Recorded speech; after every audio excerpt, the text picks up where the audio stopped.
Shalom semuanya. Shalom. Shalom. Ya, Shalom. oke. Bentar ya. Aku lagi mau nyiapin ini dulu.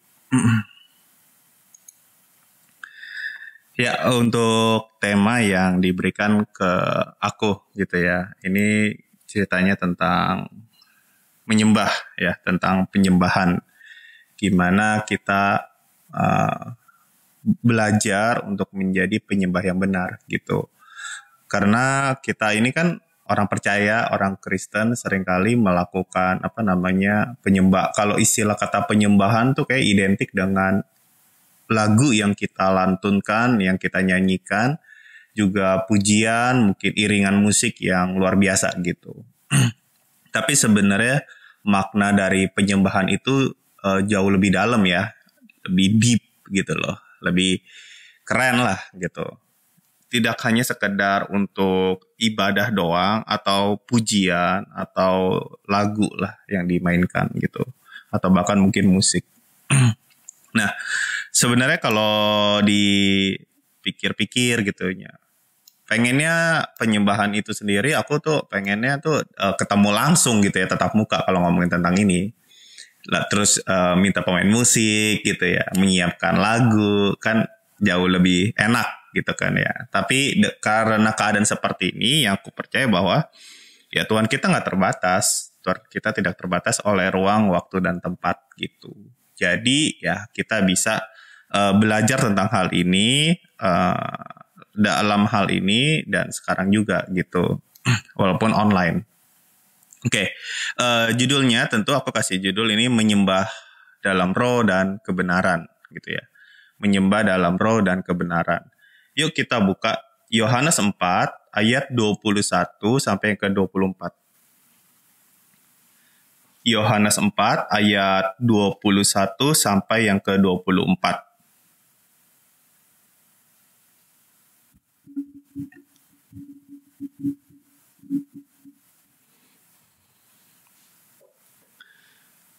Ya. Ini ayat sebenarnya udah gak asing lagi gitu ya. Apalagi kalau lagi ngomongin tentang penyembahan, biasanya WL pun juga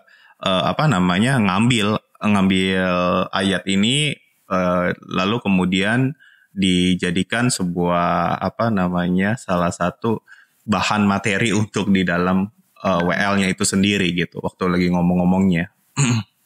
Oke. Sebelum kita masuk ke ayat pembahasannya, yakni Yohanes 4 ayat 21 sampai 24. Nah, aku mau ceritain dulu sedikit. Mungkin ya kalian udah pernah tahu tapi nggak apa-apa. Aku ceritain lagi. Jadi kisahnya gini ya, Yohanes 4 ini adalah tentang Yesus nih lagi ngobrol gitu ya. Dengan seorang perempuan dari Samaria. Ya, yang tinggalnya juga tentu di Samaria. Nah, waktu mereka lagi ngobrol nih, lagi berdialog gitu, itu kondisi mereka ada di sumur Yakub gitu. Nah, jadi mereka ngobrol-ngobrol gitu, dan itu siang hari. Dan di sini dikatakan Yesus tuh minta air kepada perempuan itu, minta air. Tapi perempuan itu akhirnya ngomong gini, loh, kamu kan orang Yahudi, kok minta air sama orang Samaria? Kok kamu minta tolongnya sama orang Samaria, kira-kira kayak gitu. Nah, di sini aku mau kasih tahu bahwa antara orang Samaria dan orang Yahudi itu ciong ya, teman-teman.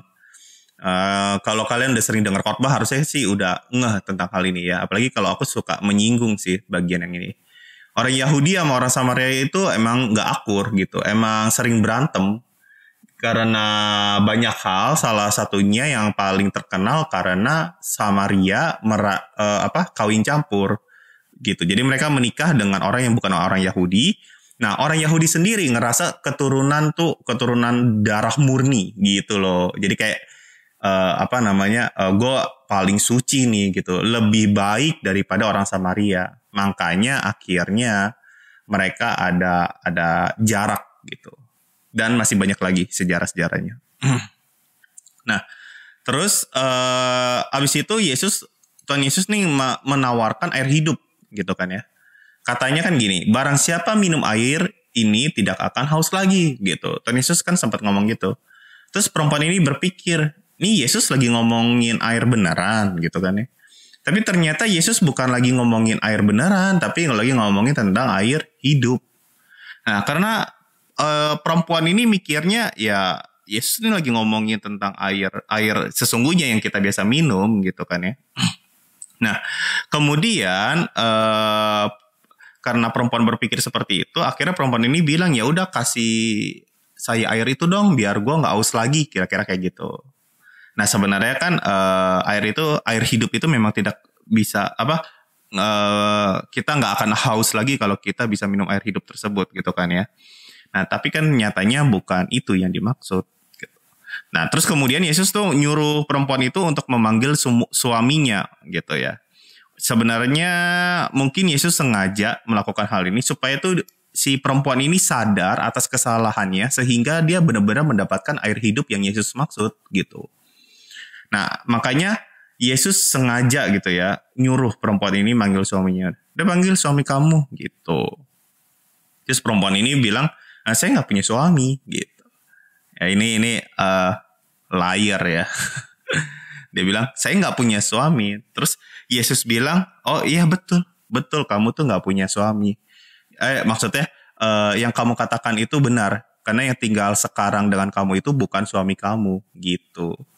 Dan kamu pun udah pernah punya 5 suami. 5 guys, 5.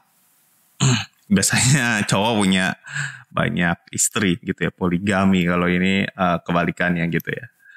Kamu udah punya 5, terus sekarang tambah 1 lagi. Dan yang 1 lagi ini bahkan bukan suami kamu. Jadi kalau kamu bilang kamu gak punya suami sekarang, betul gitu ya. Nah terus akhirnya perempuan itu syok gitu mungkin ya kan. Kaget kok lo tahu dari mana gitu kan ya. Nah terus akhirnya perempuan itu bisa melihat, singkat cerita aja ya, bahwa Yesus nih adalah seorang nabi gitu. Karena dari kemahatauan dia gitu loh. Ya, karena kan nabi itu kan menyampaikan pesan Tuhan. Jadi orang suci, orang hebat yang selalu berelasi dengan Tuhan zaman dulu memang dikaitkan dengan selalu nabi gitu. Akhirnya supaya si perempuan ini benar-benar dapetin air hidup yang Yesus maksud sejak semula, akhirnya Yesus tuh menggiring dialog ini kepada pernyataan-pernyataan yang akhirnya membuat perempuan ini tuh benar-benar mendapatkan air hidup gitu. Nah, ini adalah dialog yang terkenal antara Yesus dengan perempuan Samaria yang memiliki banyak suaminya ini gitu. Dimulai dari ayat 21 ya, staf kasih saya ayat ini ya. Ayat 21, dimulai dari ayat 21 sampai 24 kita bahas pelan-pelan yuk. Saya minta tolong dong ayat 21-nya siapa ya? Adi, tolong bacain Di. Yohanes 4 ayat 21. Kata Yesus kepadanya, percayalah kepadaku hai perempuan, saatnya akan tiba bahwa kamu akan menyembah Bapa bukan di gunung ini dan bukan juga di Yerusalem. Oke, thank you. Ya jadi itu kata Yesus ya. Yesus tuh ngomong gitu. Udah percaya kepadaku perempuan. Waktunya akan tiba nih. Kamu akan menyembah Bapa bukan di gunung ini. Tapi juga bukan di Yerusalem gitu. Nah ini menarik teman-teman. Kalian kalau mau catat silakan gitu ya. Karena yang ini sering dipermasalahkan oleh banyak orang. Bahkan sampai sekarang gitu. Seringkali yang jadi masalah adalah masalah tempat. Aduh gak ada tempat nih gitu kan. Sampai lupa esensi yang lebih penting yaitu adalah menyembah kepada siapa. Maksud saya adalah pribadinya kan jauh lebih penting daripada di mana. Who itu lebih penting daripada where gitu kan ya. Jadi bukan yang where yang harus kita pikirin tapi who-nya gitu. Ya sometimes ya kita juga butuh dong tempat yang aman, nyaman dan seterusnya gitu. Betul, nggak salah. Tapi yang who-nya itu jauh lebih penting. Makanya di sini Yesus tuh ngomong apa? Yesus berkata bukan di gunung, bukan juga di Yerusalem. Gunung yang dimaksud tuh tempat biasa orang Samaria menyembah gitu. Jadi mereka ada ibadahnya sendiri karena mereka ciong dengan orang Yahudi. Orang Yahudi biasanya ibadahnya di Yerusalem, bait suci itu ada di Yerusalem. Nah, orang Samaria ini di gunung gitu, ada tempatnya khusus sendiri. Jadi mereka kayak buat tiruannya lah istilahnya kayak gitu. Nah, jadi maksud Yesus tuh gini, bukan di gunung, bukan tempat biasa kamu menyembah, bahkan juga bukan di Yerusalem, tempat di mana biasanya orang Yahudi menyembah gitu atau beribadah. Jadi ada waktunya akan tiba, kamu nih, ini menjurus kepada si perempuan itu ya. Kamu perempuan, kamu tuh akan menyembah Bapa bukan di gunung, bukan juga di Yerusalem. Jadi Yesus tuh bukan lagi masalahin tempatnya sebenarnya gitu. Makanya kan dikatakan gini bahwa kamu akan menyembah Bapa. Menyembah Bapa bukan di sini, bukan di situ. Kamu akan menyembah Bapa. Jadi poin yang penting adalah menyembah Bapa. Bukan tempatnya. Orang Muslim ya, berlomba-lomba dan berusaha untuk ke Mekah gitu. Menurut kepercayaan mereka masing-masing tentunya kan. Kalau mereka punya uang, lalu mereka juga punya kerinduan gitu ya, untuk memberikan membayari orang tuanya ke Mekah, ya perjalanan spiritual lah bisa dibilang kayak gitu. Seolah-olah tempat itu paling suci gitu ya. Orang Kristen sama aja ternyata ya gitu ya. Berlomba-lomba juga pengen ke Yerusalem gitu. Seolah-olah tempat itu kayak paling suci. Apalagi kalau yang berpikiran sempit gitu ya. Dibaptis di Sungai Yordan itu seolah-olah kayak lebih sah. Apalagi ada orang yang dibaptis kemudian dibaptis lagi gitu ya. Well, kadang ada orang yang cuman sekedar pengen dapat sertifikatnya sih gitu. Tapi ada orang yang benar-benar menganggap baptis di sana kayak lebih baik gitu kan ya. Nah, maksud aku tuh gini loh. Cara berpikir ini yang harus dibuang gitu loh. Karena menyembah kepada Bapa itu jauh lebih penting. Bukan tempatnya. Ke Yerusalem memang salah ya nggak salah juga. Emang ke Mekah salah ya nggak salah juga. Itu kan urusan mereka kan. Dengan kepercayaan mereka. Nah kalau ke Yerusalem salah nggak? Jelas nggak salah. Apalagi kalau punya uangnya gitu. Tapi jangan dipaksa. Gitu. Karena bukan masalah tempat. Bukan kita harus ke sana gitu. Baru kayaknya klik banget. Terus kalau ditanya emang Kopau sendiri nggak kepengen ke Yerusalem? Jujur kalau kepengen mah kepengen. Kepengen apanya? Kepengen belajarnya. Karena kalau ke sana tuh pengen ngeliat loh benda-bendanya, pengen ngeliat tempatnya dan seterusnya gitu loh. Pasti kan banyak pelajaran dong kalau dari sana gitu. Wawasannya juga makin luas ya. Nah cuman itu bukan prioritas utama gitu. Jadi Yesus nih lagi mau tegesin bahwa yang penting nih Bapa. Relasimu dengan Bapa di sorga. Karena Bapa itu tidak terbatas oleh tempat, oleh waktu. Enggak terbatas gitu. Jadi kita bisa menyembah di kapan saja dan di mana saja gitu. Jadi Tuhan tuh yang kita sembah tidak terbatas oleh tempat ya. Jadi sekalipun keadaan seperti ini, COVID-19 pandemi seperti ini, ya kita tetap bisa menyembah Dia di rumah gitu.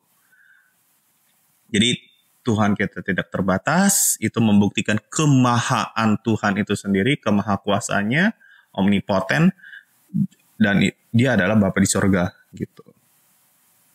Oke, kita masuk ke ayat 22. Nanti aku mau gali hal itu lebih dalam sih ya. Tapi prinsipnya itu dulu ya. Yang penting bukan masalah tempat. Yang penting adalah kepada siapa kita menyembah. Itu jauh lebih penting. Ya, karena kita bisa melakukan hal itu kapan saja dan di mana saja. Ayat 22 saya minta tolong Aldo dong, Dok. Tolong dibacain. Yohanes 4 ayat 22. Kamu menyembah apa yang tidak kamu kenal. Kami menyembah apa yang kami kenal. Sebab keselamatan datang dari bangsa Yahudi. Oke, thank you, Dok. Ya jadi kamu nih lagi nyembah, tapi kamu nggak kenal siapa yang kamu sembah, kata Tuhan gitu, kata Yesus. Nah di sini Yesus menegaskan tentang apa? Tentang pengenalan, ya. Jadi kamu nyembah tapi kamu nggak kenal. Nah sementara kami menyembah apa yang kami kenal gitu. Pengenalannya penting nih. Nah orang Samaria ini tidak benar-benar mengenal siapa yang mereka sembah gitu. By the way aku coba menggali sedikit ya. Mungkin yang ini agak teori tapi untuk pengetahuan aja. Seorang ahli Alkitab lah ya, dia suka menggali makna Alkitab, makna ayat dan seterusnya. Bernama Dr. Constable, aku suka baca buku-bukunya dia gitu. E-book sih lebih tepatnya. Nah, Dr. Constable nih pernah bilang, hal ini nih mungkin karena orang Samaria nggak begitu mengenal, mungkin karena mereka tuh menolak sebagian besar wahyunya di dalam Perjanjian Lama. Maksudnya wahyu Tuhan ya. Mungkin orang Samaria ini menolak sebagian besar wahyu Tuhan di dalam Perjanjian Lama, dan hal itu mungkin dikarenakan mereka kawin campur sehingga ada pengajaran yang membiaskan kebenaran yang sesungguhnya gitu. Nah, sebaliknya orang-orang Yahudi itu menerima semua wahyu Tuhan di masa lampau, maksudnya yang di PL gitu. Karena kan kalau kita baca Perjanjian Lama, itu semua bicara tentang nubuatan Tuhan kepada Yesus di Perjanjian Baru gitu. Pokoknya tertujunya ya nggak semuanya tentang Yesus, tapi lebih banyak tentu tentang Yesus gitu. Yang kemudian sudah digenapi di kayu salib. Nah, itulah sebabnya Yesus berkata bahwa keselamatan datang dari bangsa Yahudi. Hal ini juga untuk mempertegas nih asal dari Mesiasnya gitu. Nah, yang ngerti tentang hal ini siapa? Ya orang Yahudi. Sementara orang Samaria tidak begitu tahu. Gitu ya. Karena mereka tidak menerima hanya menerima sebagian doang gitu ya tentang wahyu Tuhan di Perjanjian Lama.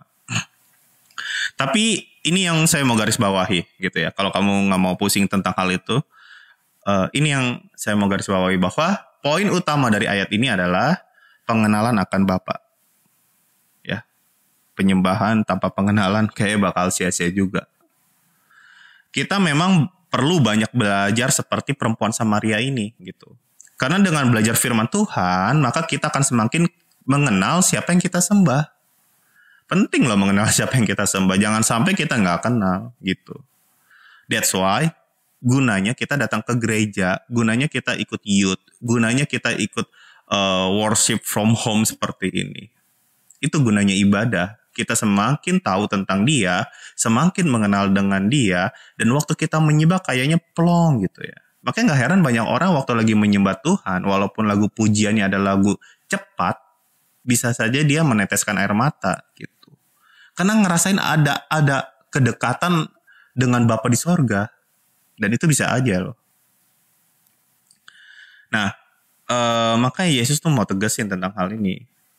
Ini bicara tentang apa? Tentang relasi gitu. Membangun relasi dari hari ke hari itu sangat penting. Karena hal itu akan membuat kita semakin mengenal dengan Tuhan. Ya, ibadah, tadi aku bilang kan, ibadah itu penting banget, itu gunanya ibadah gitu, dimana kita semakin mengenal dengan Tuhan. Tetapi di sisi lain kitanya juga perlu belajar mandiri, dimana kita harus baca firman Tuhan. Nggak ngerti, ya tanya gitu. Supaya apa? Supaya kita tuh semakin mengenal tentang Tuhan, tentang siapa yang kita sembah. Ya, jangan sampai kita ditanya suatu hari nanti, kamu nyembah siapa sih? Ya Tuhan yang mana sih? Seperti apa sih? Perbuatan apa sih yang pernah dia lakukan dan seterusnya. Karena kalau kita udah kenal dia ya, kenal Tuhan, akhirnya kita akan ngerti, tahu apa yang Tuhan mau.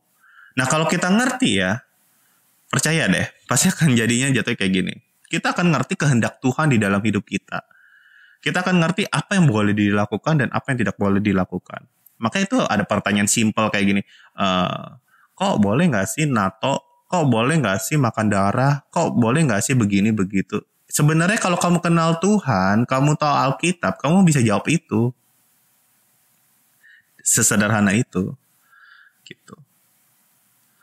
Teologi yang aku pelajari bertahun-tahun, ujung-ujungnya cuma bicara tentang relasi, teman-teman. Relasi. Sesuatu yang harusnya ya lu gak perlu kuliah untuk mendapatinya gitu. Teologi tanpa relasi jadinya basi gitu ya. Kita perlu punya relasi dengan Bapa di sorga, siapapun.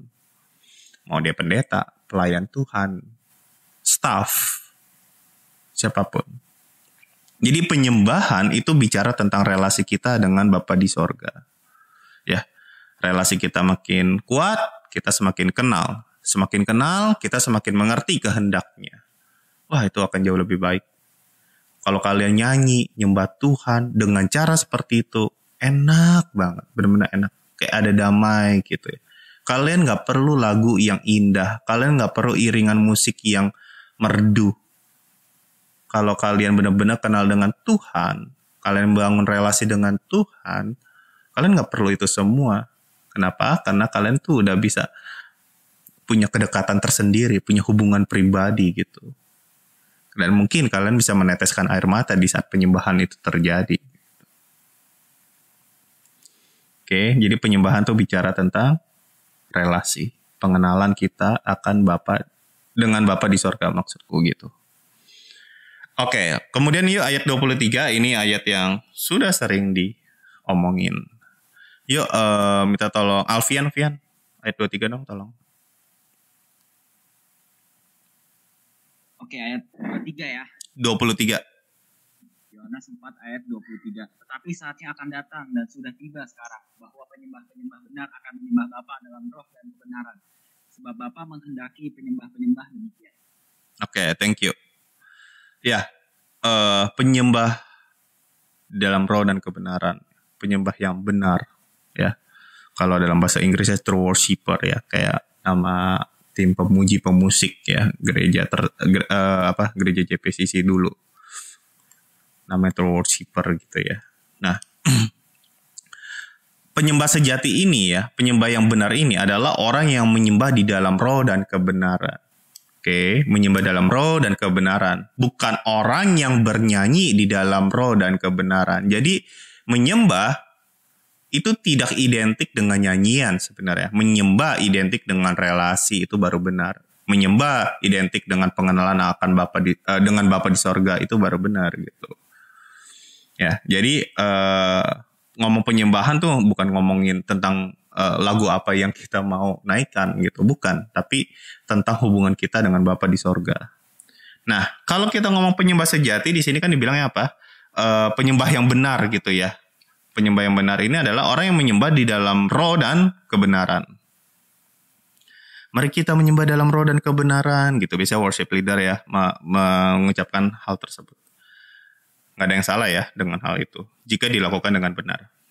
Nah, cuman aku mau kita paham dulu, roh dan kebenaran ini bukan dua kata yang terpisah, bukan ya.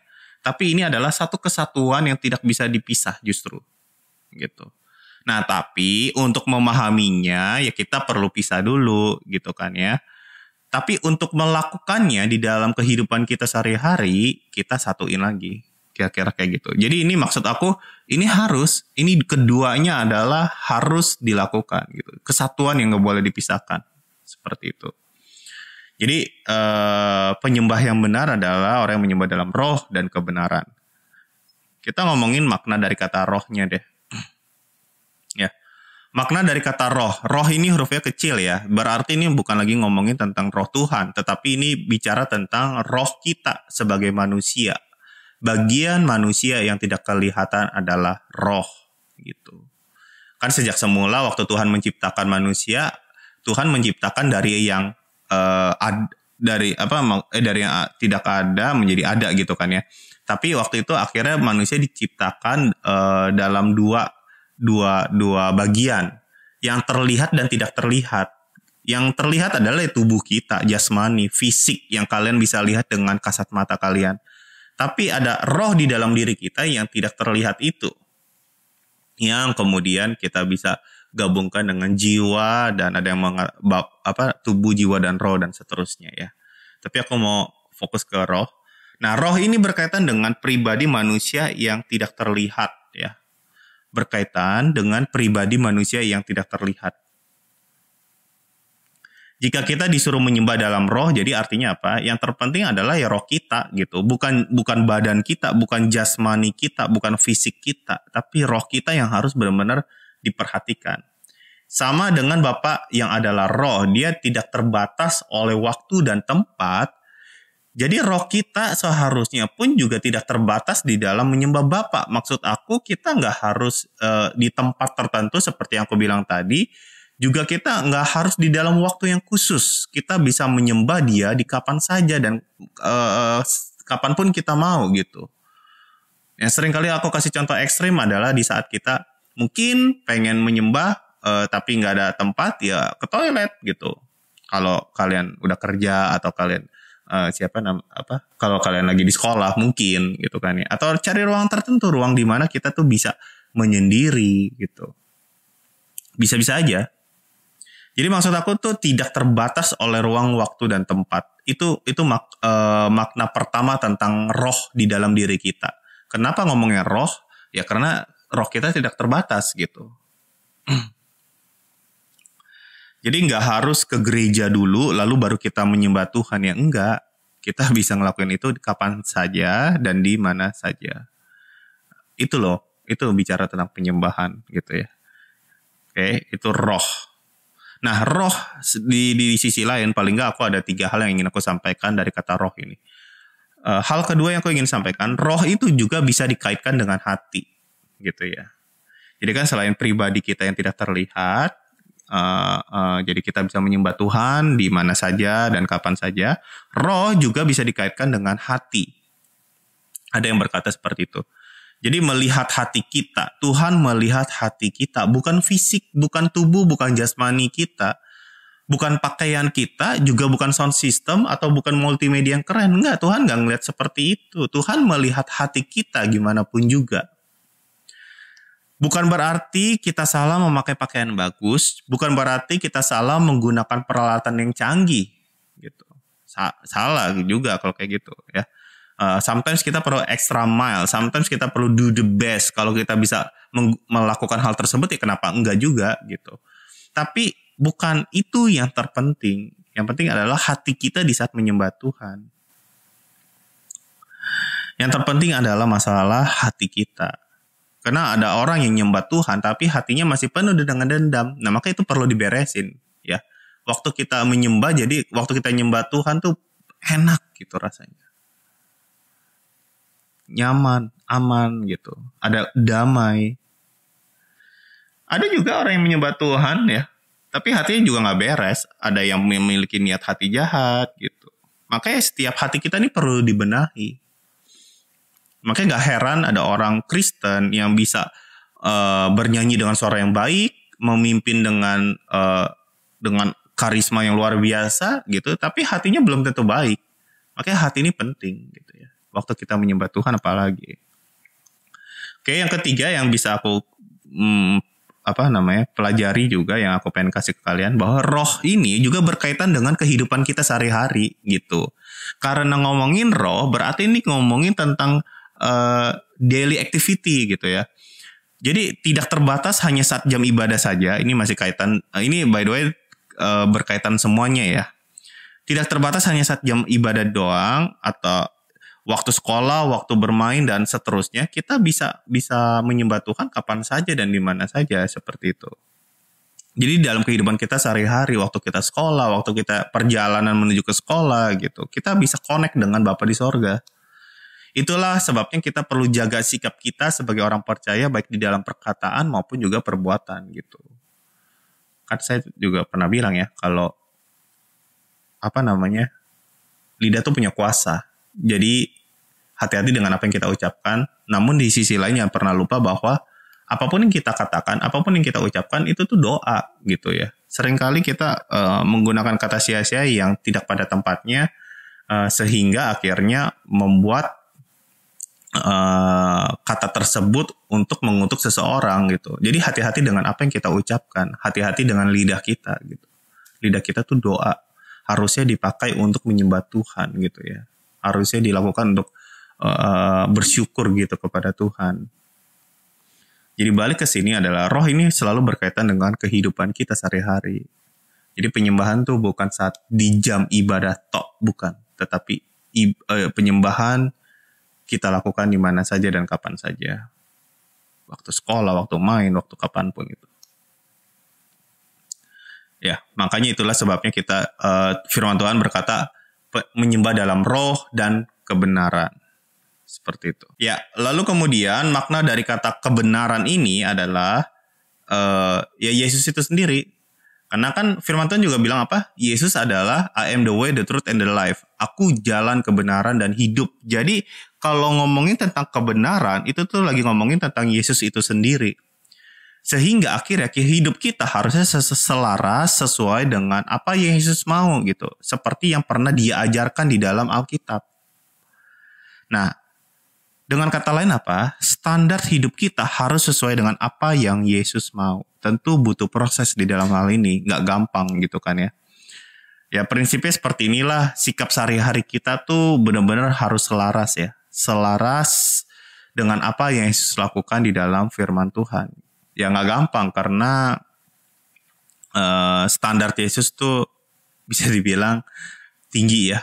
Bisa dikatakan juga sempurna gitu, excellent gitu. Nggak gampang gitu ya. Misalkan apa, kayak mengampuni orang yang bersalah kepada kita, itu kan nggak gampang loh. Tapi harusnya kita bisa dan butuh proses. Kita perlu belajar untuk bisa mengampuni orang-orang yang mungkin kita benci gitu. Nah, memberi persembahan dengan hati yang tulus, itu kan contoh-contoh standar yang Tuhan sudah tetapkan, yang Yesus tetapkan gitu. Waktu Yesus turun ke bumi gitu, dia mengajar banyak hal, itu adalah standar yang dia tetapkan. Jadi terang, jadi garam, going to extra mile, dan lain sebagainya. Standarnya memang tinggi, tetapi bukan berarti kita tidak bisa. Makanya ada firman Tuhan yang berkata sempurnalah kamu sama seperti Bapa di sorga sempurna. Atau kuduslah kamu seperti Bapa kudus atau Tuhan kudus gitu ya. Nah, jadi Tuhan nih menghendaki penyembah yang seperti ini gitu ya. Menyembah di dalam roh dan menyembah di dalam kebenaran firman Tuhan. Seperti itu. Ya, karena banyak orang yang akunya udah Kristen, tapi menyembahnya itu menyembah Tuhan sih kayak jago gitu dalam konteks bernyanyi. Ya, tapi kelakuannya masih jauh gitu. Karena kita harusnya, ya penyembah Tuhan harusnya ya memuji Tuhan gitu, menyembah Dia. Ada satu kata-kata yang sering aku pakai ya kalau lagi ngomongin tentang penyembahan ya. Semua atlet basket pasti main basket gitu kan. Semua atlet basket pasti main basket. Ya jelas lah ya, atlet bola yang main bola, atlet softball yang main softball kan gitu. Tapi tidak semua orang yang main basket itu adalah atlet basket. Bisa aja kan tuh gue gitu kan ya. Aku kan bukan atlet basket gitu. Aku hamba Tuhan, aku guru gitu. Tapi bisa gak main basket? Bisa gitu. Tidak semua orang yang main basket itu adalah atlet basket. Tapi atlet basket pasti main basket. Nah, semua penyembah Tuhan pasti bernyanyi memuji Tuhan. Pasti itu. Tanpa disuruh udah pasti menyembah, memuji nama Tuhan. Pasti gitu. Walaupun suaranya jelek ya gitu, false gitu, tetap aja mau menyembah Tuhan. Tapi tidak semua orang yang bernyanyi itu adalah penyembah Tuhan. Yang gak semuanya yang nyanyi adalah penyembah Tuhan. Karena bisa jadi dia hanya pengamen di pinggir jalan yang lagi cari nafkah. Dalam Yesus kita bersaudara gitu kan ya. Yang ngomong dalam Yesus kita bersaudara doang tuh waktu lagi nyari nafkah kan. Jadi ngaku-ngaku saudara gitu kan. Supaya dapat nafkah. Ya itu urusan mereka lah. Tapi bagaimana dengan kita gitu ya. Waktu kita nyanyi, benar gak kita benar-benar nyembah Tuhan? Waktu kita memuji Tuhan, atau lagi kesaksian, atau lagi bersyukur gitu. Benar gak kita tuh lagi memuji Tuhan? Benar gak kita lagi nyembah Tuhan gitu? Karena tidak semua orang yang bernyanyi itu adalah penyembah Tuhan. Tidak semua orang Kristen, bahkan mau ekstrimnya tidak semua orang Kristen itu adalah penyembah Tuhan gitu. Karena memang di sisi lain ada ayat-ayat berkata gini, Matius 15 ayat 8 dikatakan gini ya. Bangsa ini memuliakan aku dengan bibirnya, padahal hatinya jauh daripadaku. Bangsa ini memuliakan aku dengan bibirnya. Jadi memang ada orang-orang yang memuliakan Tuhan dengan bibirnya, tapi sebenarnya hatinya jauh. Hatinya jauh. Rohnya tuh jauh dari Tuhan. Gitu. Ya Tuhan gak mau yang kayak gitu. Tuhan mau kita tuh menyembah di dalam roh dan di dalam kebenaran. Sehingga kita waktu menyembah Tuhan tidak terbatas oleh ruang, waktu, ataupun tempat. Dan hidup kita, roh kita, perkataan kita, perbuatan kita itu seluruhnya sesuai dengan firman Tuhan. Kebenaran firman Tuhan. Kebenaran yang Yesus ajarkan. Sekalipun standarnya tinggi, tetapi kalau kita mau belajar, pasti kita bisa. Pasti kita bisa. Jadi makna penyembahan itu bicara tentang relasi kita dengan Bapa di sorga. Dan itu bicara tentang kehidupan kita sehari-hari. Itu yang ingin aku mau sampaikan teman-teman. Amel tolong bacain ayat 24 ya dong. Untuk closingnya ini ayat 24. Yohanes 4 ayat 24. Allah itu roh, dan barang siapa menyembah dia harus menyembahnya dalam roh dan kebenaran. Oke, thank you. Ya, Allah itu roh, Tuhan kita tuh roh, dan barang siapa menyembah dia harus menyembah di dalam roh dan kebenaran. Ini hanya pengulangan, tetapi kalau ada pengulangan kalimat berarti kata tersebut penting. Jadi ini bukan sekedar ayat 24 nih bukan sekedar buat nambah-nambahin biar Alkitab kita tebel gitu, enggak gitu ya. Tapi untuk memastikan kita nih benar-benar waktu kita menyembah dia, itu menyembah di dalam roh kita, bagian tubuh manusia yang tidak terlihat ini, yang harus sesuai dengan kebenaran firman Tuhan gitu. Jadi mau dipastikan lagi gitu, mau di make sure lah istilahnya seperti itu. Karena kalau ada pengulangan kalimat, sekali lagi itu adalah hal yang penting. Ya, membangun hubungan dengan Tuhan tentu nggak gampang ya, susah pasti gitu. Kesibukan adalah musuh dalam suatu hubungan. Kesibukan adalah musuh dalam suatu hubungan. Ya, kita seringkali sibuk ini, sibuk itu sampai lupa jalin relasi dengan Tuhan. Kok sibuk nih banyak tugas, kok sibuk nih banyak ini dan lain sebagainya. Ya kalau kita harusnya menyediakan waktu ya, menyisihkan waktu untuk Tuhan kita. Dan akhir kata aku mau kasih tahu kayak gini. Penyembahan identik dengan persembahan. Ya, gue nggak lagi ngomongin kolekte ya, ataupun persepuluhan gitu ya. Tapi penyembahan identik dengan persembahan. Maksudnya, kamu lihat orang di luar sana, mereka yang menyembah kepada kepercayaan mereka masing-masing gitu ya, kepada Tuhan yang mereka sembah, ya itu urusan mereka. Apapun waktu mereka menyembah Tuhan yang mereka sembah itu, mereka pasti membawa sesuatu. Pasti ada sesuatu yang mereka berikan kepada pribadi yang mereka sembah. Kalau memang itu pribadi ya. Nah, jadi penyembahan itu selalu identik dengan persembahan. Ada sesuatu yang kita bawa, ada sesuatu yang kita berikan kepada pribadi itu sendiri. Nah, jadi persembahan ini korban, ya, korban syukur kalau dibilang. Korban sesuatu yang kita bawa atau hadiah yang kita bawa itu untuk Tuhan. Ini ayat terakhir aku bacain. Di Roma 12 ayat 2. Ini ayat yang udah gak asing lagi ya. Ini korban yang harus kita berikan untuk Tuhan. Ini persembahan yang kita berikan untuk Tuhan supaya ini menjadi penyembahan yang harum di hadapan Tuhan. Roma 12 ayat 2 dikatakan di dalam NIV ya. Do not conform to the pattern of this world, but be transformed by the renewing of your mind. Then you will be able to test and approve what God's will is, His good, and perfect will. Ya, jadi kenapa aku mau pakai NIV-nya? Karena gini, aku mau tegasin kata-kata do not conform to the pattern of this world. Jadi jangan conform. Kalau kita bicara tentang perubahan, bicara tentang transformasi, NIV pakai kata itu transform, but be transformed by the renewing of your mind, gitu. Kata trans itu artinya melintasi, oke, menyeberang. Ada perubahan dari satu titik ke titik lain, melintasi, menyeberang dari ada satu titik dari ke titik lain. Sementara form kan transform.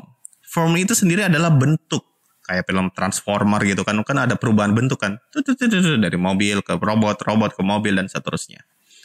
Jadi ada bentuk yang harus berubah, bentuk itu harus mengalami perubahan, bentuk itu harus melintasi dari satu titik ke titik lain. Jadi kita jangan stuck di satu titik, istilahnya seperti itu. Makanya paling gampang mengistilahkan hal ini dengan seekor kupu-kupu. Kupu-kupu memulai dari apa? Bentuknya itu tadinya tuh dari ulat gitu, ulat yang melata. Benar kan ulat ya? Iya ulat. Dari ulat yang melata, tetapi kemudian dia jadi kepompong, lalu akhirnya menjadi seekor kupu-kupu yang indah ya. Ada perubahan bentuk dari yang melata, yang nggak enak dilihat, yang orang kalau ngeliat tuh jijik geli, sampai akhirnya menjadi kupu-kupu yang indah, yang sampai orang tuh pengen koleksi kupu-kupu gitu. Nggak ada yang orang koleksi ulet gitu. Ya mungkin kalau pun ada ya itu saintis kali ya. Tapi kalau orang kebanyakan biasanya tuh tangkap kupu-kupu. Anak koke ini kalau kalian kenal ada yang namanya Elo tuh kerjanya juga nangkepin kupu-kupu tuh. Kenapa? Karena indah gitu, enak dilihatnya. Dan kita harusnya hidupnya seperti itu. Dan itu persembahan yang sejati. Persembahan yang kita bisa berikan untuk Tuhan. Dan persembahan yang paling indah itu adalah perubahan hidup setiap hari. Sekali lagi, persembahan yang paling indah adalah perubahan hidup setiap hari. Perubahan karakter, perubahan menjadi pribadi yang lebih baik. Dulu mungkin gak ada waktu untuk Tuhan, tetapi sekarang mau belajar untuk menyisihkan waktu untuk Tuhan di dalam setiap harinya. Dan percayalah, persembahan yang seperti ini kita bisa berikan kepada Tuhan, dan ini bisa menjadi penyembahan yang harum di hadapan Tuhan. Dan setiap kita pasti bisa memberikannya untuk Tuhan. Kita gak bisa ngasih apa-apa loh. Kita gak bisa ngasih apa-apa untuk Tuhan selain diri kita, hidup kita. Dan itu yang bisa menjadi penyembahan yang indah. There is no beautiful worship other than life changes every day. Ya kita harus berubah setiap hari. Dan itu bisa menjadi penyembahan yang indah, yang wangi di hadapan Tuhan. Amin. Yuk kita doa dulu.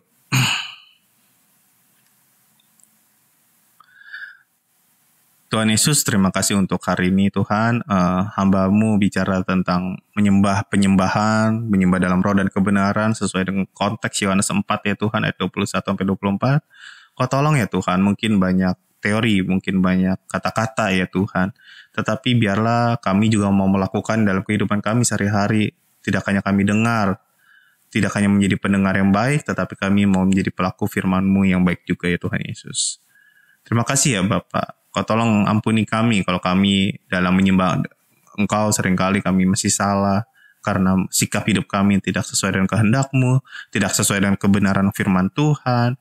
Bahkan mungkin kami lebih memikirkan datang ke gereja baru bisa menyembah Tuhan, datang ke gereja baru bisa bernyanyi untuk Tuhan.